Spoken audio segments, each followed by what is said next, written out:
Claudia's words sliced through the grand Christmas party as if they were made of ice.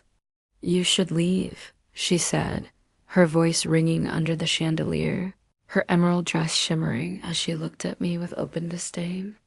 My hands were still marked with grease from helping a stranger whose car had broken down on the road. My navy dress was wrinkled from the biting December wind, and I knew I looked nothing like the polished guests around me. I had arrived 30 minutes late to my son's in-laws mansion in Belmont, Massachusetts, expecting at least a little understanding. Instead, I was met with contempt, but the story didn't begin here. To understand how a 65-year-old widow named Helen Carter ended up being humiliated at one of the wealthiest family gatherings in Belmont, we have to go back 3 months earlier, when my life was much simpler, quieter, and lonelier. Was living in my small apartment, carefully stretching out my pension to cover bills and groceries. It wasn't an easy life, but I had grown used to it. My husband Robert had passed away 6 years ago, leaving me with only memories and a little financial cushion that was just enough to survive, but never enough to live comfortably. Then one evening, my son Michael called me with news that should have filled my heart with joy. His voice carried that cautious tone he always used whenever the subject of Claudia's family came up. "Mom, Claudia's family wants to meet you. Really meet you this time. They're hosting their annual Christmas party, and they specifically asked me to invite you." I froze when I heard his words. After 3 years of marriage, Claudia had made little effort to include me in her world. The Whitfords were Belmont royalty, old money, powerful traditions, and even more powerful opinions about people who didn't belong in their circle. Her grandmother was the legendary figure who had built their family fortune, and every gathering they held was more like a boardroom meeting than a family event. I had always been the outsider, tolerated only because I was Michael's mother. "That's wonderful, honey," I said, though I couldn't ignore the unease in his voice. "What made them change their minds?" "Claudia's been talking to her grandmother about family," he replied, "about the importance of including everyone." There was a pause before he added, "Just dress nicely. You know how much they care about appearances." And I did know. Every time I saw Claudia, she looked flawless, like she had stepped off the glossy pages of a fashion magazine. Her clothes, her hair, her jewelry, even her smile, everything was perfect. I, on the other hand, shopped at discount stores and cut my own hair to save money. But this invitation felt like a door finally opening, a chance to prove that I could fit into Michael's new life, that I wasn't the embarrassment Claudia made me out to be. So I accepted without hesitation, not realizing that the single decision would set into motion a chain of events I never could have predicted. The Whitford family had made me feel unwelcome since the very beginning. I remembered clearly the day of the wedding. It was held on their sprawling estate, an event so extravagant it cost more than I had earned in the past 5 years. I wore my best dress, the navy one I had first bought for Robert's funeral, but I felt like a sparrow among peacocks. Claudia's mother, Victoria Whitford, introduced me to other guests without even using my name, just calling me Michael's mother from Springfield, as though I were a stranger they had been forced to acknowledge. The sting of that memory had stayed with me ever since. But the one person who had caught my attention at that wedding was Claudia's grandmother, Eleanor Whitford. Unlike Claudia's constant coldness, Eleanor was sharp, observant, and far more calculating than she let on. I had noticed her watching everything with piercing blue eyes, listening more than she spoke, quietly analyzing the room. There was a power in her presence that no one else seemed to match. That day, I had thought she was merely a figurehead, someone who let others handle the business and the family's decisions. I had no idea then how wrong I was. After the wedding, Michael and Claudia moved to Belmont to live closer to her family. From then on, our visits became infrequent, our phone calls short, and our conversations strained. Each time I joined them for dinner, I was seated at the far end of the table, treated politely but kept at a distance. The topics of conversation revolved around business deals, country clubs, and vacations abroad, things I had no knowledge of and no place in. I tried to connect, but Claudia had already labeled me as the poor widow, the woman who wasn't good enough for their world, and she never let me forget it. So when Michael called me about the Christmas party, I was stunned. For the first time in years, I felt a glimmer of hope. Maybe Claudia was finally ready to accept me. Maybe Eleanor had insisted I be included.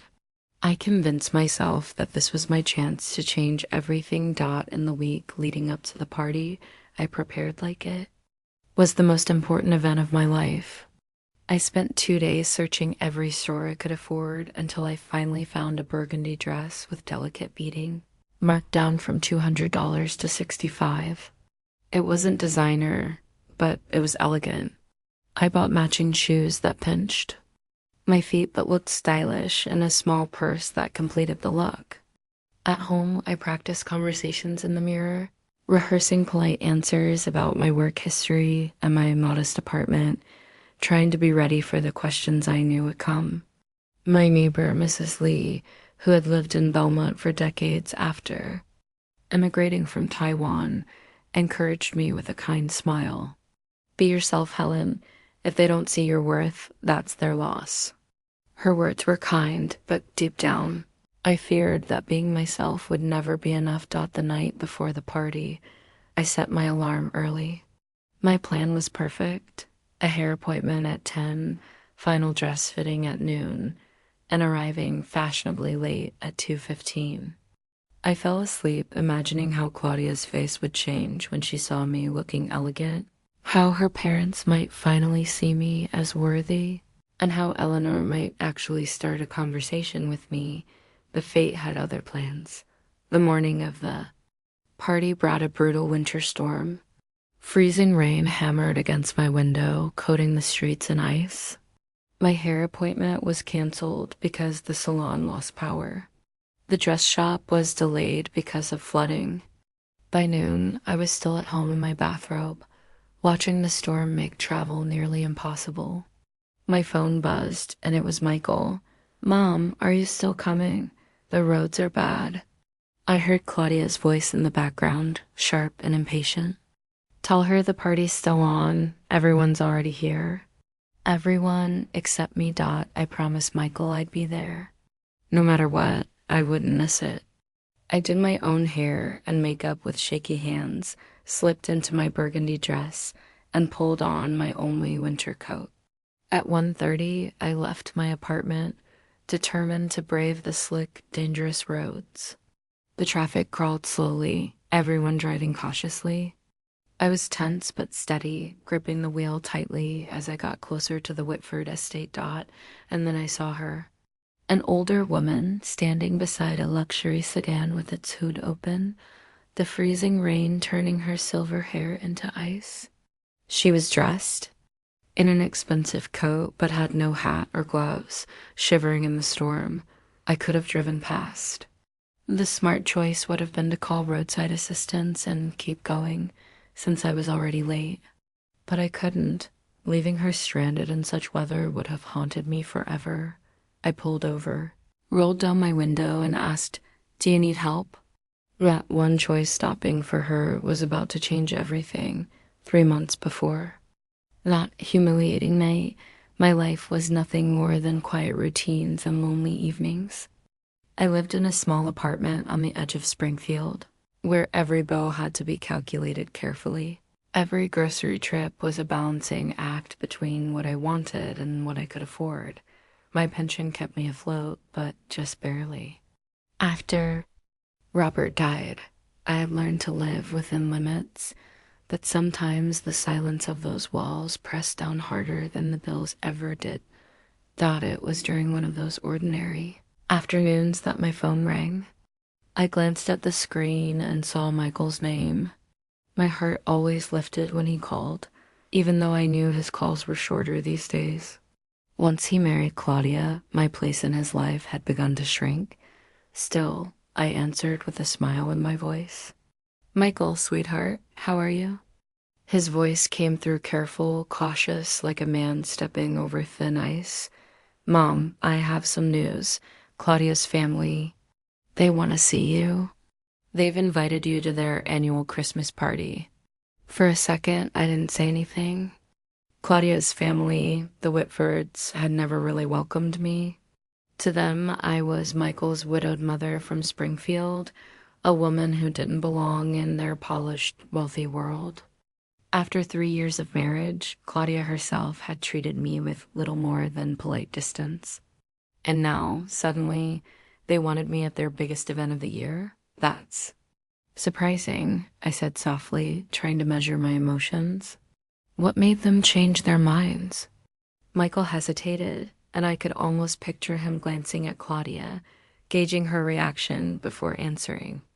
Claudia's been talking to her grandmother, Eleanor, about family, about including everyone, and grandmother agreed that you should be there. His tone shifted, almost pleading. Just make sure you dress nicely, Mom.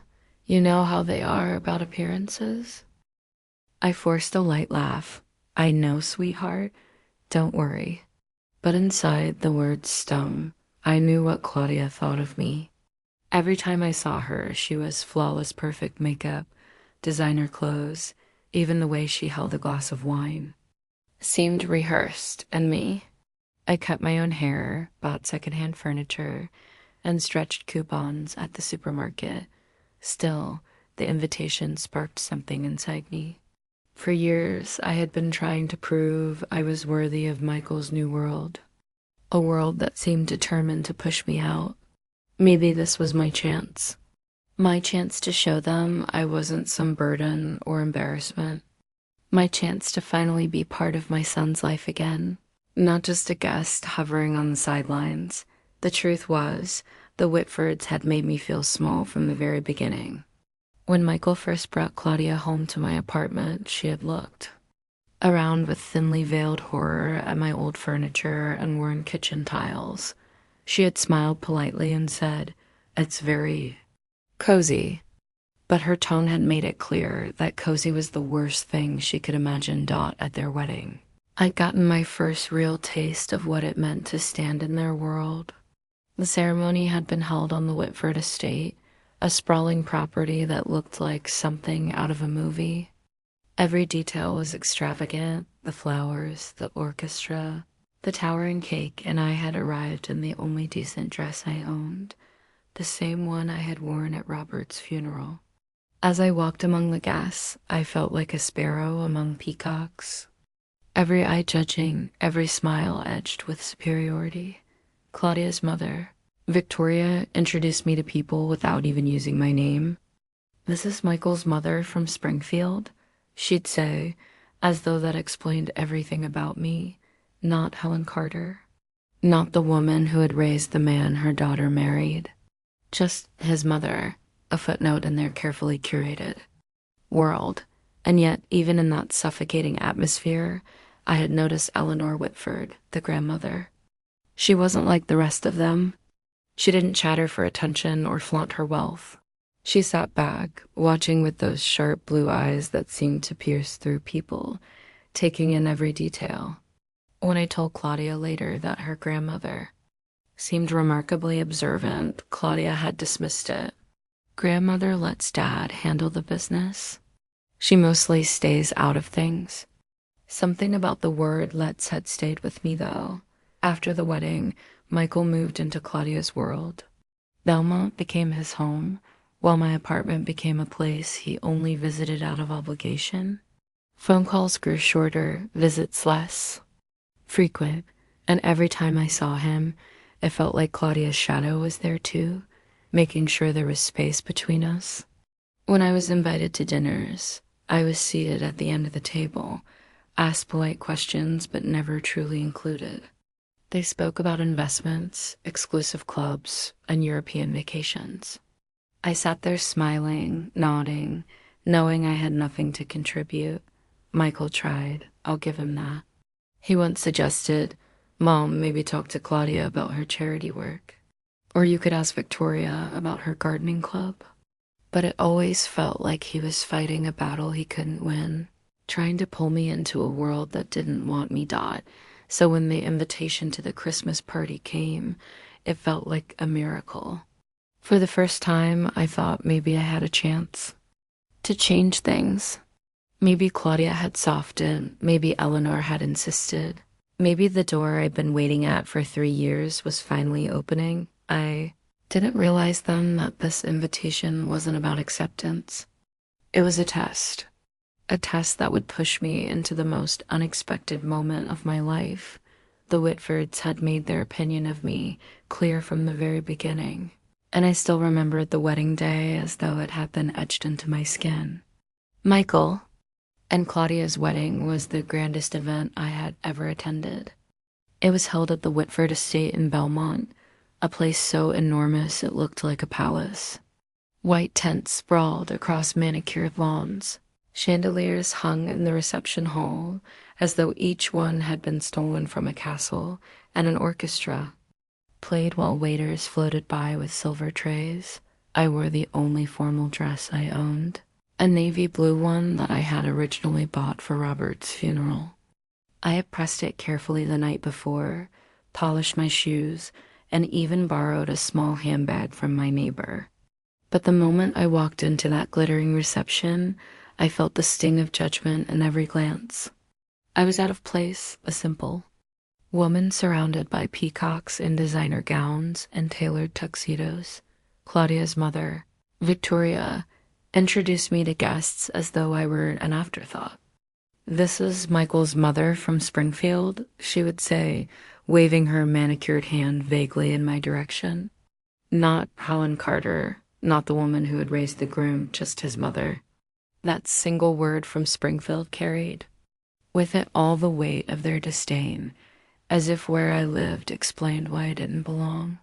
I smiled politely, swallowed my humiliation, and endured it, but inside, my heart twisted. I tried to find comfort in the little things, watching Michael smile nervously as he danced with Claudia, remembering Robert and how proud he would have been to see our son in a crisp suit standing tall.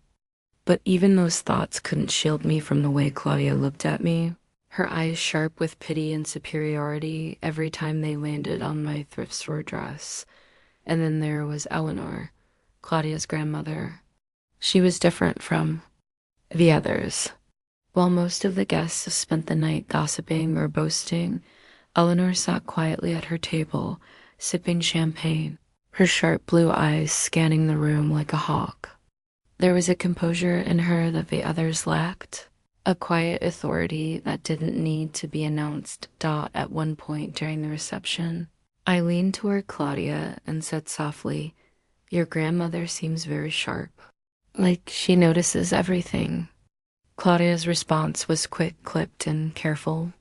"Grandmother lets my father handle the business. She mostly stays out of things." That word "let" stuck with me. Not can't, and not doesn't, but lets. Even then, I suspected there was more to Eleanor than anyone gave her credit for. She didn't seem like someone who let anyone else make decisions for her. The rest of the wedding passed like a blur. I ate little, spoke less, and by the end of the evening, I felt more like an intruder than family. That was the night I realized how vast the gap between my world and theirs truly was. Michael had entered into their glittering circle, but I was left standing at the edges, unwanted, unacknowledged, and humiliated. After the wedding, the distance only grew. Michael moved permanently to Belmont, and with each passing month, his world became harder to reach. Phone calls grew shorter. Invitations were rare. When I did attend a dinner, I was placed at the far end of the long dining table, far from the center where decisions and conversations happened. I would smile and nod while the family discussed million-dollar deals, their travels through Europe, or the latest additions to their exclusive clubs, and Claudia, she made sure I never forgot where I stood. Every time she spoke to me, her tone was polite, but her words were carefully chosen to remind me that I was not one of them. I was simply Michael's poor mother, the widow from Springfield, the woman who had been tolerated but never embraced. Michael tried to bridge the gap. He would suggest, "Mom, maybe you could talk to Claudia about her charity events, or maybe ask Victoria about her gardening club." He was desperate for me to find some foothold, but I could see it in his eyes. He knew Claudia's subtle. Campaign to keep me at a distance was winning Dot by the time the Christmas party invitation came. I had almost given up on ever being part of Michael's new life. That's why it shook me so deeply. It wasn't just a party. To me, it was a final exam, a last chance to prove that I could belong. I thought if I could just get through that evening, if I could smile at the right moments, say the right words, wear the right dress, maybe, just maybe, I would no longer be the outsider. What I didn't realize was that the very woman Claudia, dismissed as irrelevant, the grandmother watching silently at the wedding, was the one person who would decide my fate. The week before the Christmas party, I threw myself into preparation as if my entire future depended on it. In many ways, it did. For years, I had been waiting for this one chance to step into Michael's new world and prove that I wasn't an embarrassment, that I was worthy of being his mother even in Claudia's glittering society. This invitation wasn't just another event. It felt like my last opportunity to show them all that I belonged. I spent 2 days scouring every store I could afford, searching for something that would help me blend into a room full of wealth.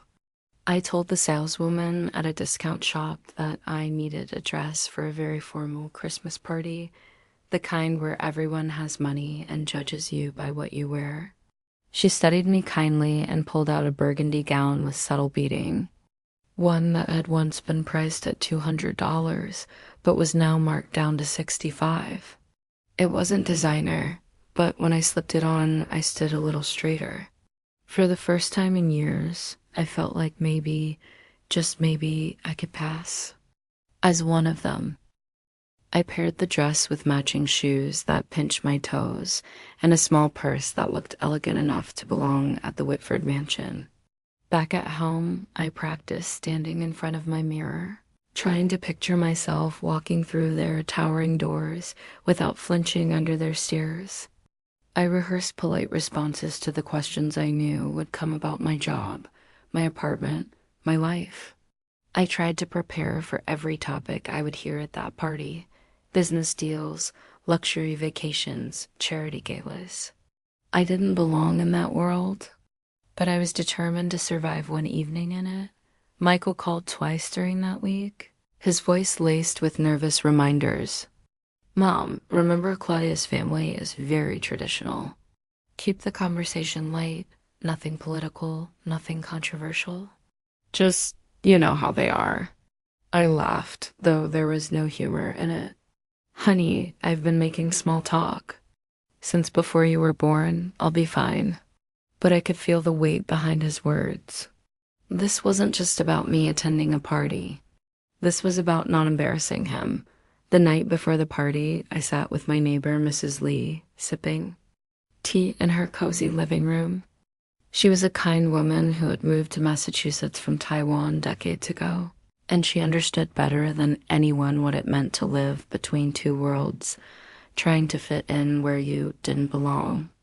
I told her, "This is it, Mrs. Lee. If I get this right, maybe Claudia's family will finally accept me." She took my hand gently and said, "Helen, just be yourself. If they can't see your worth, it's their loss." Her words were comforting, but deep down I knew that being myself hadn't worked for the past 3 years. Perhaps for this one night, I had to become the person they wanted me to be. I went to bed early, setting my alarm for 8 in the morning to give myself time to prepare. My plan was perfect hair appointment at 10, dress fitting at noon, and arriving fashionably late at 2:15. I imagined Claudia's expression when she saw me, elegant and composed, no longer the poor widow from Springfield. I imagined Victoria's carefully measured smile turning into something softer, and even Eleanor quiet, watchful Eleanor finally seeing me as someone worth speaking to Dot as I drifted off to sleep. I clung to those images like a child clings to a dream. Tomorrow would be my chance. Tomorrow, everything could change. The morning of the party arrived with a storm so fierce it felt like winter itself was testing me. I woke to the sound of freezing rain pelting against my window, the kind of storm that coated every tree branch, and ice and turned the streets into dangerous mirrors. My phone buzzed with a weather alert. Travel only if absolutely necessary. My perfect plan unraveled almost instantly. The salon called first the power was out and my hair appointment was canceled. The alteration shop where my dress was waiting was delayed because the street had flooded. By noon, I was still sitting in my bathrobe, staring out at the storm. As it coated the world in a treacherous glaze, wondering if the party would even happen, Michael called at 12:30. "Mom, are you still planning to come? The roads are really bad." In the background, I could hear Claudia's voice, sharp and dismissive. "Tell her the party's still on. Everyone's already here. Everyone except me." I clenched the phone. "Tighter, I'll be there," I told him firmly. I wouldn't miss it. With no professional help, I styled my own hair and did my makeup with trembling hands, trying to copy the polished look I had seen on Claudia so many times. I slipped into my burgundy dress, smoothed the fabric nervously, and pulled on my only winter coat. It was practical, warm, and years old, but it was all I had. For a moment, as I looked in the mirror, I felt almost elegant, almost like I belonged. At 1:30, I left the apartment. The roads were slick and dangerous, but if I drove slowly and carefully, I could make it. Other drivers crept forward too, headlights glowing faintly through the curtain of ice. My knuckles were white around the steering wheel, but I kept going, telling myself this night was worth every risk. Then, as I turned onto the winding road that led to the Whitford estate, I saw her Dot, an elderly woman, stood beside a sleek black sedan with its hood open, the freezing rain plastering her silver hair against her face. She wore an expensive-looking coat, but no hat or gloves, her breath visible in the icy air. She was stranded, alone, her car useless against the storm. I could have kept driving. I was already late, and every minute counted. The safe choice, the practical choice, was to call roadside assistance and keep going, but something inside me wouldn't allow it. I couldn't leave an older woman standing helpless in this kind of weather. If I drove past, I would think about it forever. I pulled over, rolled down my window, and called out, "Do you need help?" She turned toward me, and for the first time I saw her face clearly. She was in her late 70s, with sharp cheekbones, and eyes so strikingly blue they seemed to cut through the storm itself. She didn't look frightened or weak. She looked composed, dignified, and proud even as the freezing rain drenched her. "My car won't start," she said calmly, her voice steady. "The engine just died." I knew then that stepping out of my car meant ruining the look I had worked so hard for. My hair would wilt, my dress would be ruined, and I would arrive at the Whitford estate looking like a disaster. But I couldn't ignore her. I heard my late husband's voice in my memory, reminding me of the lessons he had taught me. Do the right thing, even when it costs you something. "Let me take a look," I said, pushing open my car door. The storm hit me instantly, soaking through my coat, biting my skin. My carefully styled hair began to collapse, and my dress brushed against the wet, icy ground. She stood silently as I leaned over the engine, my fingers trembling from the cold. I wasn't a mechanic, but Robert had taught me the basics years ago. "Battery terminals are corroded," I called over the wind. "Do you have a cola drink in the car?" She blinked at me as if I had lost my mind. "Cola?" "Yes," I said, already half laughing at how ridiculous it sounded. Coca-Cola can eat through corrosion. It's an old emergency trick my husband taught me. To my surprise, she opened her luxury handbag and pulled out a small glass bottle of Coke. I poured it over the battery terminals, watching the fizz and hiss as it worked. With my car key, I scraped away the corrosion, ruining my manicure and smearing grease across my skirt. "You're going to ruin your dress," she observed matter-of-factly. "I already am," I answered, my voice breathless in the cold. Sometimes helping someone matters more than looking perfect. Her expression shifted, the sharpness in her eyes softening into something warmer. For the first time, she looked less like a stranger and more like someone who understood. "It now," I said, stepping back. She turned the key and the engine roared to life. Relief flickered across her elegant face, and then she smiled a smile so genuine it almost lit up the icy road. "You're very kind," she said softly. "Not many people would have stopped, especially dressed for a formal party." I looked down at myself. My coat was soaked, my dress streaked with grease, my hair plastered flat against my face. The elegant woman who had left her apartment that afternoon was gone. "Well," I said with a tired laugh, "I can't exactly show up looking like this. Maybe I should just head home." "Nonsense," she said firmly, her voice carrying a command that brooked no refusal. "Anyone worth knowing will understand that you put kindness before vanity. And if they don't, they're not worth knowing." She reached into her purse and handed me a card, heavy and embossed. My breath caught. As I read the name, Eleanor Whitford, my heart stopped. Claudia's grandmother. The woman Claudia had always dismissed as irrelevant. The woman who I now realized was far more powerful than anyone had let on. "I am indeed Eleanor Whitford," she said calmly, her blue eyes fixed on mine. "And you must be Helen Carter, Michael's mother."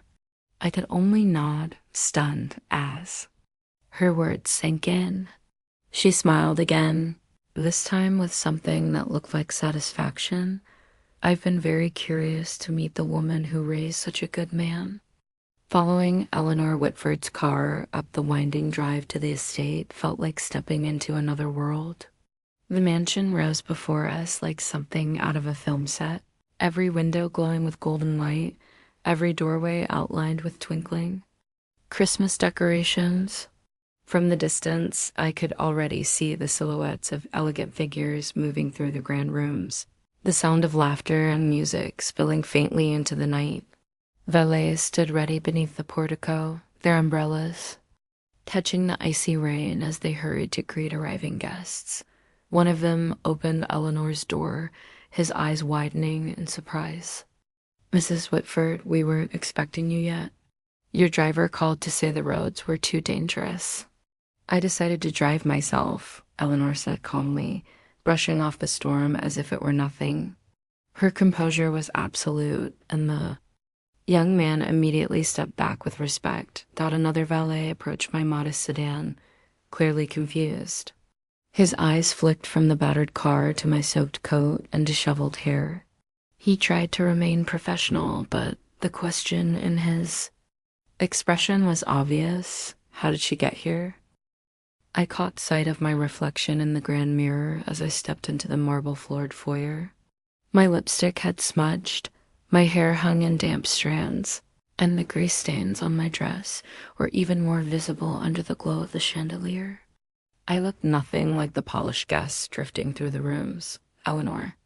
The voice came from the sweeping staircase, where Victoria Whitford descended in a gown of deep sapphire, her every step graceful and rehearsed. Her eyes brightened when she saw her mother-in-law, but then she stopped short as she noticed me, standing just behind her, and "Helen," she said, her smile tightening into something brittle. The way she drew out my name made it clear that my presence was not just unexpected, it was unwelcome. "Margaret helped me with car trouble," Eleanor explained smoothly, her voice calm but firm. "Quite resourcefully, actually." "Victorious," Lips pressed into a thin line, but before she could reply, Claudia appeared in the doorway of the main parlor. She was breathtaking as always, her emerald dress glittering under the light, her hair styled into perfect waves. But when her eyes fell on me, her smile froze. "Oh my goodness, Helen," she said with false sweetness. "What happened to you?" Before I could answer, Michael hurried over, his face stricken with a mix of concern and embarrassment. "Mom, are you okay? You look like you've been in an accident." "I'm fine," I told him, forcing steadiness into my voice. "I just stopped to help someone with car trouble."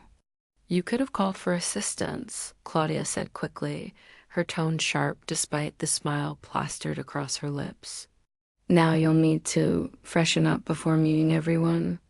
But the parlor had already fallen silent. Conversations halted mid-sentence as the Whitfords' guests turned to watch me. Connecticut's social elite pausing their champagne glasses in mid-air as they took in the sight of a bedraggled woman tripping onto their Persian rugs. I felt every stare like a weight pressing down on me, every whisper slicing through the air. This was exactly the nightmare I had feared. Claudia leaned toward Michael, her voice carrying just enough to be heard by everyone nearby. "This is embarrassing. Everyone's staring. Maybe she should go home and change. Come back later." Michael's face tightened, but before he could speak, another voice cut in. A man with a presence as commanding as his wealth, Richard Whitford, Claudia's father. He stepped forward, his tone polite but cold. "Helen, how good of you to join us. Though perhaps you'd be more comfortable if you left to freshen up. We'd completely understand." The message was clear. I was not welcome. Maybe I never had been. Shame burned through me, rising hot in my cheeks. I was ready to mumble an excuse and slip out the door when Eleanor's voice sliced through the silence like a blade. "Actually, Richard," she said pleasantly, her calm tone layered with steel. "I think everyone should hear about Helen's good deed before she goes anywhere. After all, kindness is so very rare these days." The room stilled. Every head turned toward her. The weight of her words carried an authority no one dared to ignore. Helen didn't just arrive looking like this. Eleanor continued, her eyes sweeping the room. She sacrificed her own appearance to help me when I was stranded in this storm. She put kindness above vanity, safety above social impressions. That, my friends, is the kind of character we should be celebrating. I stood frozen, dripping water onto the rug, feeling like an insect under a magnifying glass, but Eleanor wasn't finished. She looked around the room, her sharp gaze cutting through the crowd. "How many of you would have stopped?" she asked. Softly, how many of you would have chosen helping a stranger over arriving spotless at a party? The silence that followed was deafening. No one spoke. No one dared to move. Out of the corner of my eye, I saw Claudia's face as though she had swallowed something sour. Richard's jaw tightened, his authority undermined in front of everyone. But Eleanor stood tall, her presence commanding, her voice carrying the weight of truth. And in that moment, I realized something extraordinary. What had started as humiliation was being transformed, right before everyone's eyes, into something else entirely. After Eleanor's words, the room seemed to breathe differently. The judgment in the guests' eyes softened into something else, curiosity, even admiration. A few moments earlier, I had been nothing more than a dripping figure, standing awkwardly in the doorway, but now I could feel the shift in the air. Eleanor's defense had changed everything. One by one, people began approaching me. A woman in pearls that probably cost more than my car leaned forward eagerly. "So you really use Coca-Cola to fix the engine? How clever." I wouldn't have known what to do in a situation like that. Another gentleman, adjusting his tailored suit, added with a smile, "That's the kind of practical wisdom you don't hear about at cocktail parties. Remarkable." Their eyes, which had once slid past me as though I were invisible, were now fixed on me, hungry for the story Eleanor had framed as something noble. I found myself repeating the tale again and again, how I had poured cola on the corroded battery, scraped it with my key, and how the car had roared back to life. Each retelling made me feel a little less embarrassed about the ruined dress clinging to my skin. Michael stayed close to my side, his hand brushing against my arm protectively. "Mom, are you sure you're okay?" he whispered, concerned still. Laced in his voice, "I'm fine," I assured him. And to my surprise, I meant it. For the first time since stepping into this house, I didn't feel like an outsider desperate to prove herself. I felt seen. Michael studied me, his eyes narrowing.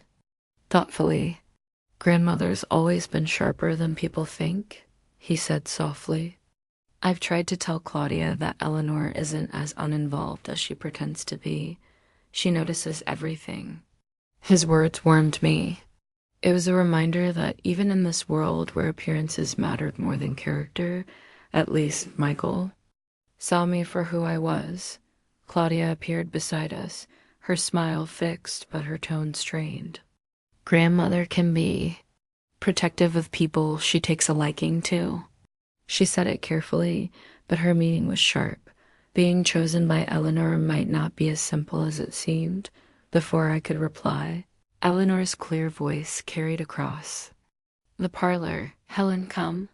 There's someone I'd like you to meet." She led me across the room, her hand lightly resting on my arm as though guiding me through a battlefield. The guests parted like water before her presence. She stopped before a distinguished man in his 60s with kind eyes and a measured smile. "This is James Morrison," she said warmly, "our family attorney and one of my oldest friends." "James, this is Helen Carter, the woman I was telling you about." James extended his hand, shaking mine firmly. "Eleanor speaks highly of you, says you have excellent instincts for solving problems." I blinked in disbelief. "I only helped with a car," I murmured, still trying to process the sudden attention. "Sometimes the simplest solutions are the most brilliant," Eleanor said smoothly, her eyes glittering with intention. "James and I were just discussing business matters that require a fresh perspective on community engagement. Your instincts remind me of what our family once stood for." The way Eleanor looked at me made my stomach twist with confusion and awe. It was as if she saw something in me I had long forgotten about myself, something valuable, something that mattered. Behind us, I noticed Claudia's tight smile falter and Richard's expression harden, his eyes following Eleanor with frustration he dared not voice in public. I realized then that Eleanor's defense of me had done more than save me from humiliation. It had unsettled the delicate balance of power in this family, and as the evening moved forward, I had the distinct feeling that the night was only just beginning. Dinner was announced, and the grand dining room unfolded before me like something out of a dream. The space was larger than my entire apartment, with 2 glittering chandeliers casting a golden glow over a table long enough to seat 30 people. The table shimmered with fine china, polished silver, and crystal glasses that sparkled like stars. Every detail screamed wealth, power, and legacy. I found myself seated between Eleanor and an elderly gentleman who introduced himself as a retired ambassador. To my shock, Eleanor immediately drew me into the conversation as though I belonged. There, when she introduced me to those around us, her words carried weight. "This is Helen Carter, who reminded me today of what true wisdom and kindness look like." The ambassador's wife leaned forward, smiling warmly. "How wonderful. It's refreshing to meet someone who actually does something meaningful instead of just talking about it." Throughout the meal, Eleanor kept steering conversations toward me, asking about Robert, my late husband, and how he used to teach neighborhood children carpentry for free. Her interest was genuine, and each question she asked made me feel like my life, my struggles, and my choices mattered. Frank sounds.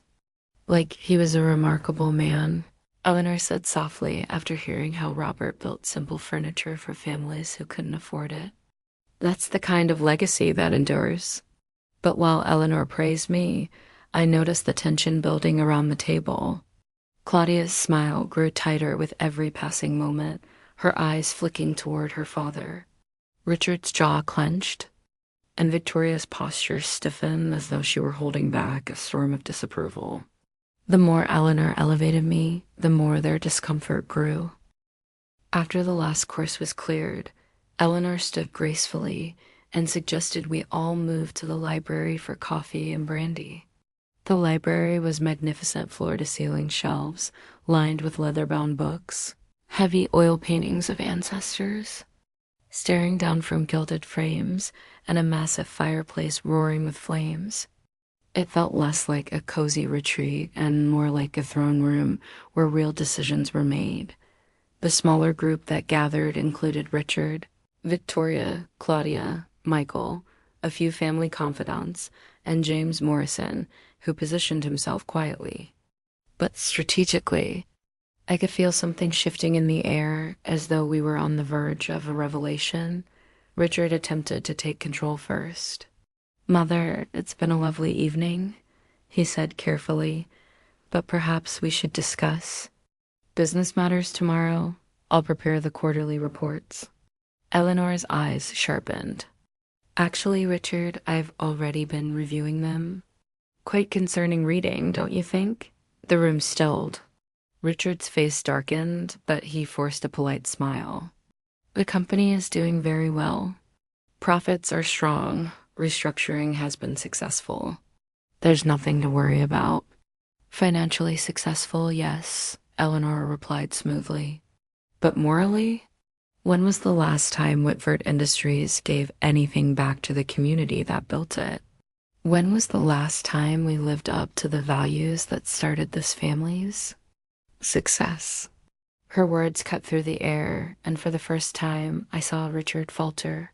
He shifted uncomfortably, clearly unprepared for this confrontation. Claudia glanced between her father and grandmother, her face pale. Then Eleanor stood and walked toward a large portrait near the fireplace. It was of a woman in her early 40s, wearing a simple but elegant dress from the late 1960s. The resemblance was unmistakable: the strong cheekbones, the piercing blue eyes. "This," Eleanor said, her voice calm but resonant, "is me in 1969, the year I founded Whitford Industries with nothing but a $5,000 loan and a rented storefront in Hartford." The room froze. My heart pounded as I stared at the portrait, then at her. "I was 23 years old," she continued.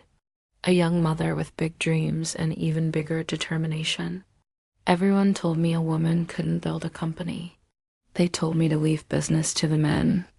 Instead, I worked 18-hour days, signed every contract, and made every decision. And I proved them wrong." Claudia's voice broke the silence, trembling. "Grandmother, what are you saying?" "I'm saying," Eleanor answered, her tone sharp now, "that I didn't help build this company. I am this company. Every expansion, every success, every victory mine." Gasps rippled around the room. Michael looked stunned, but everyone always said it was Grandfather Whitford's vision. "His business?" Eleanor's lips curled in a knowing smile. "People assumed Harold was the face of Whitford Industries because that was easier in those days. A woman-owned business invited discrimination, resistance, and endless scrutiny. So yes, I let them believe Harold was in charge. But make no mistake, it was my work, my vision, and my perseverance that built everything you see around you." Richard's face flushed red. "Mother, you can't what?" Eleanor cut him off, her eyes blazing. "Tell the truth about my own company. Remind this family that their privilege exists only because a woman refused to bow down." Her voice carried authority so heavy it silenced the room. She turned, her gaze falling on me. "Helen reminded me today of who I was at the beginning. Someone who solved problems, who sacrificed comfort to help others, who valued character over appearances. That is what built Whitford Industries. And that is what we've lost.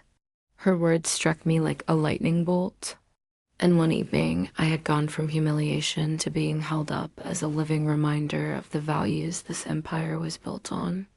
And for the first time, I realized this was about much more than family dinners or social approval. This was about power, legacy, and the truth Eleanor had chosen to reveal at last. The library felt like the true heart of the Whitford estate.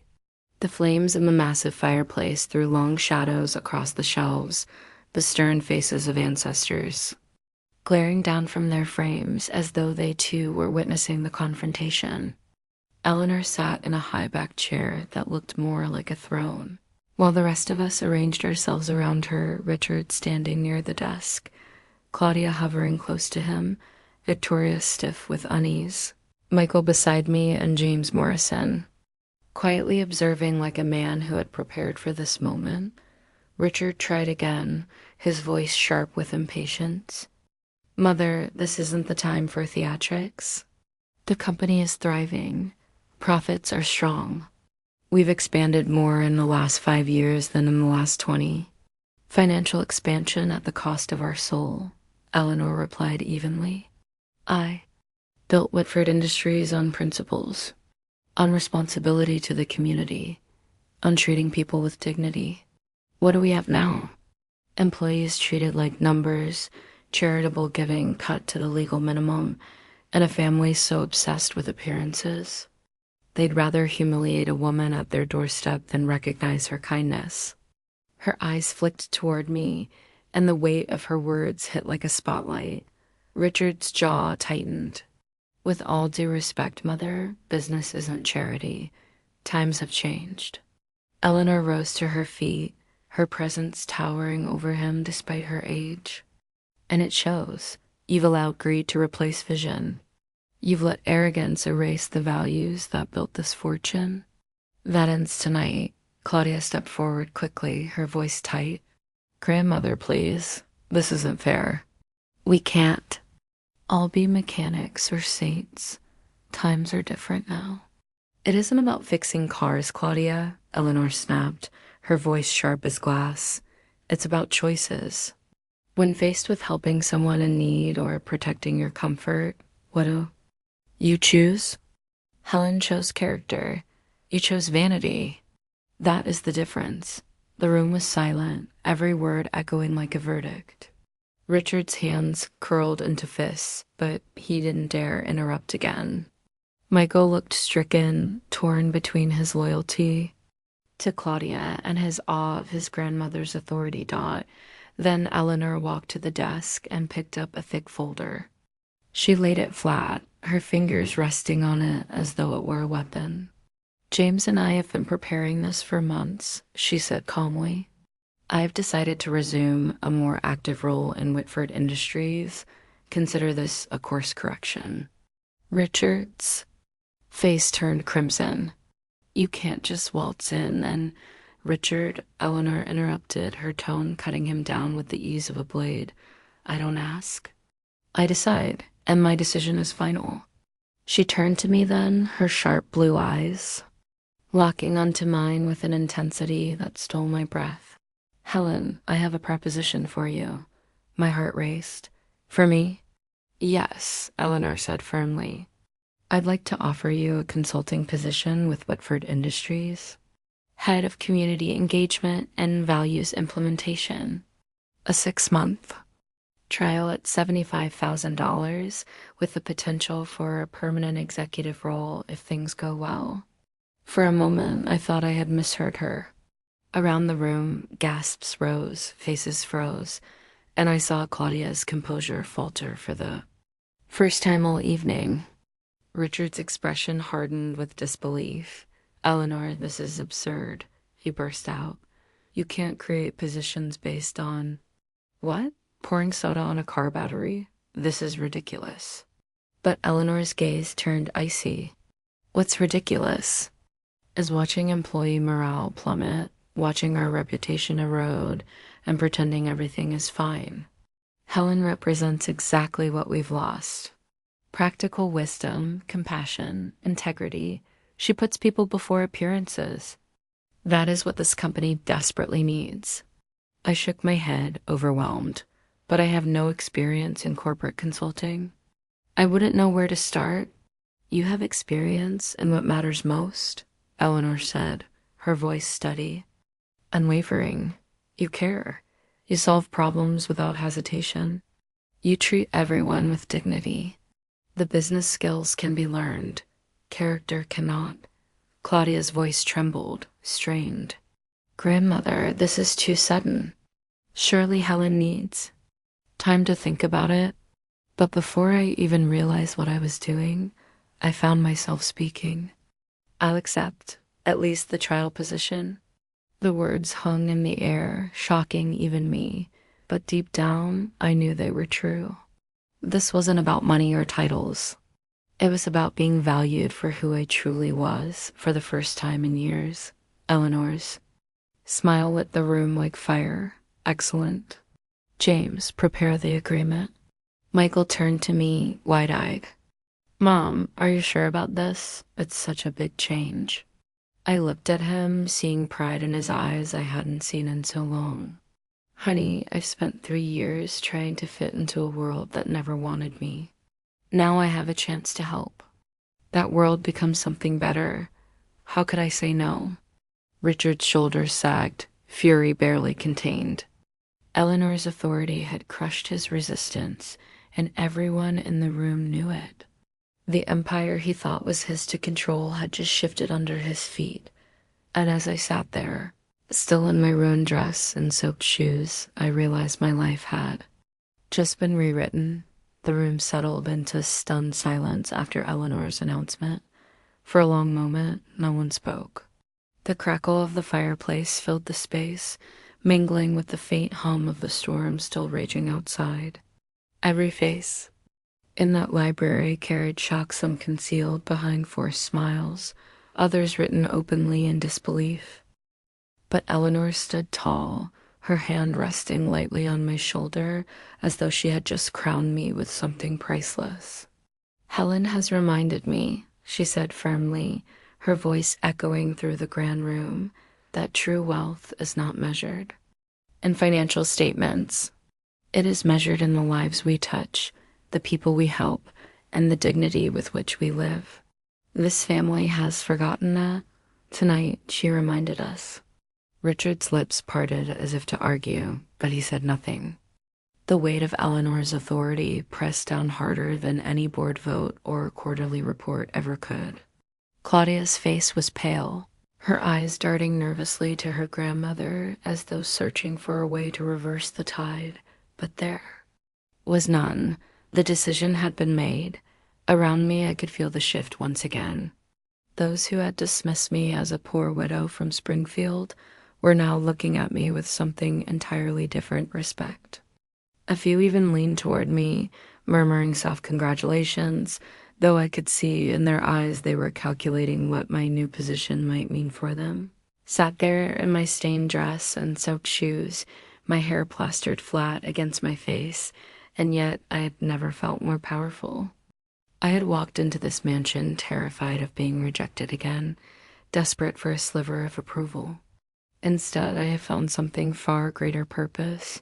Michael reached for my hand, his grip firm, his voice low but steady. Mom, I'm proud of you. Those words alone filled my chest with a warmth that outshone every chandelier in that house. Eleanor straightened, her sharp blue eyes sweeping over the room like a queen, reminding her court who truly held power. Richard, you will remain CEO, but board oversight will be restored, and the company's direction will reflect its founding values once again. Consider this not a takeover, but a course correction. Richard nodded stiffly, his pride swallowing. The defeat he couldn't deny. Eleanor then turned back to me, her expression softening, her hand squeezing mine with quiet strength. Helen, tomorrow you will begin the most meaningful work of your life. I have no doubt you are the right person to help me rebuild what I started. You've shown me tonight that the qualities I built this empire on, courage, compassion, integrity, still exist, and that they matter more than ever. I swallowed hard, my throat tight. Thank you, I whispered, for seeing something in me I thought had been forgotten. Her smile deepened, her eyes glinting with something that felt both tender and strategic. My dear, we are just getting started. As the evening wound down and guests began drifting back into the parlor, the storm outside finally began to ease. I stood by the library window, staring at the sheets of ice glistening on the trees, realizing how symbolic it all felt.